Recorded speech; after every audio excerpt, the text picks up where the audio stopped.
So last year, you probably caught our Thanksgiving video with Richmond Fire Department where we dropped a frozen turkey in a pot of grease with incendiary results. However, we one-upped it this year. We're going to show you what not to do when it comes to grease fires. And of course, as you know, there's myths like dumping water, flour, etc. Let's let Richmond Fire Department take it from here and tell you all about it. Visit the walk-in clinic at Mercy Primary Care of Irvine on Friday evenings and weekends with no appointment necessary. Walk-in care is open to the community no matter who your doctor is. For those times when it's not serious enough to go to the ER, but you feel too bad to wait until Monday, walk in to Mercy Primary Care of Irvine.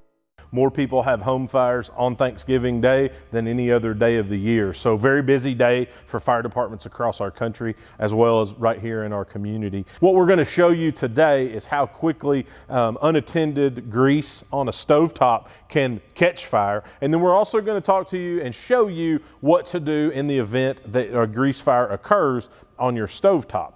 So one of the things that you're going to see us do today is we're always going to have a lid by. If we're boiling, frying, or doing any type of cooking, we keep a lid by. That grease ignites. It's really easy when you're standing by the pan to grab that lid, put that over top of the grease fire, and that will extinguish it. That's the most effective way to extinguish that grease fire. Once you've done that, you're going to want to turn the burner off, and then you're going to want to let the grease cool. Is it going to smoke? Absolutely. Is it going to smell bad? Probably in your home. But we want you to not take the lid back off, because what can happen is if you take the lid off, it can reignite because the grease itself is hot, and all you've done is smother the oxygen from the fire that has caused it to go out. If you pull that off, the lid off too quickly, it will reignite. So there's a lot of folklore as well about what to do. So you'll hear people say smother it with flour, smother it with baking soda, douse it with sugar. Those are not viable alternatives. Even though they may work or have worked in the past,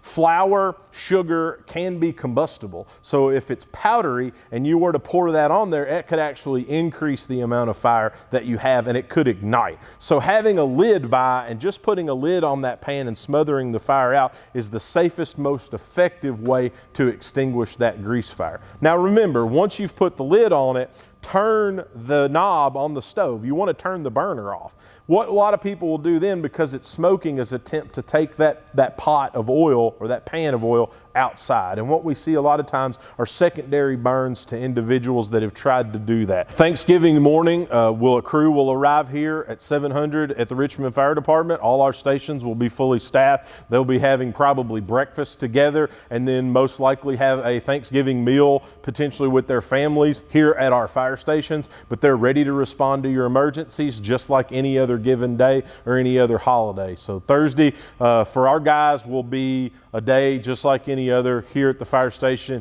doing their daily chores, doing their things. Now they may be watching a little more football that day and enjoying maybe a little better meal together, but they will be here ready to respond to those emergencies. And what we know is that inherently Thanksgiving Day is really busy for fire departments across our nation. So again, heed all these warnings that you heard the Richmond Fire Department tell us and take all precautions when you're cooking this Thanksgiving and for the holiday season. Happy Thanksgiving from all of us at WBON TV. I'm Marissa Hempel.